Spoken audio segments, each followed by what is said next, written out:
In 2020, 8 men were arrested under shocking accusations of planning a terrorist attack during the O-level exams. The claim? That they were preparing an explosive device to target the Thar Atoll Education Center. But here's the absurd twist. The O-level exams didn't even take place that year due to the global COVID-19 pandemic. This single fact obliterates the foundation of the case against them. How could anyone plan an attack on an event that wasn't scheduled? It's not just illogical, it's insulting to basic reasoning.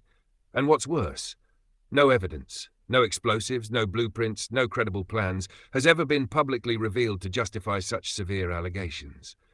Instead, these men have endured 4 years in prison based on assumptions and speculative accusations. Their families? Torn apart. Their reputations? Dragged through the mud. Their community? Living under the shadow of this glaring injustice. In Thamarafushi, where 5 of the men are from, residents have united in protests, council members have spoken out.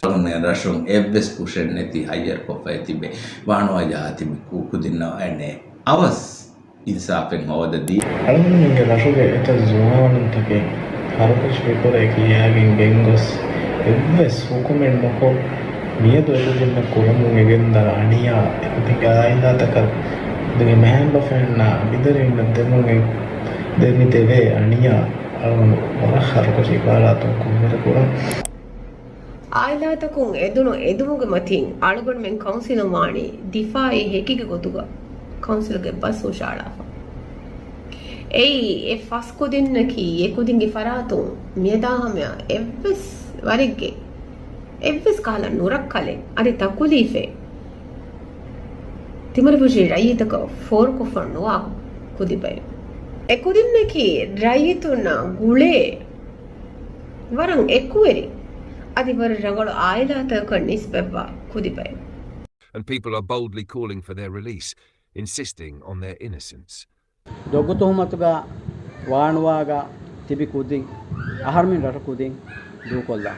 Nuakun Jalala Tibi Alukan and Dukola. GC Hadang Haruga Bomet Govada Ulune Kiro Haraki, Koveduka Sabum, GC Hadang Oyar Eharuka Alukan Uluni school. එබුණා බොමකා ඇච්චි ගොබ්වාදන් කොබා ඒ හදාම් බේනුකුරි සාමාන ඇච්චි එවස් කාලේ එක්කේ ගරීනායි ඒකමු ගණේයි අගොනමේ ස්මිතිබෙනේ හා මිරහුග ඒ කාලේ එවස් කම ඒකුදින්ග පරාතුකුම් පෙනි පකානේ. The remaining 3 men from islands across the Maldives face the same baseless charges and suffering. These men are victims of an oppressive system more focused on appearances than the truth. 4 years of imprisonment without trial, without justice, without reason is not just a failure of governance, it's a crime against humanity.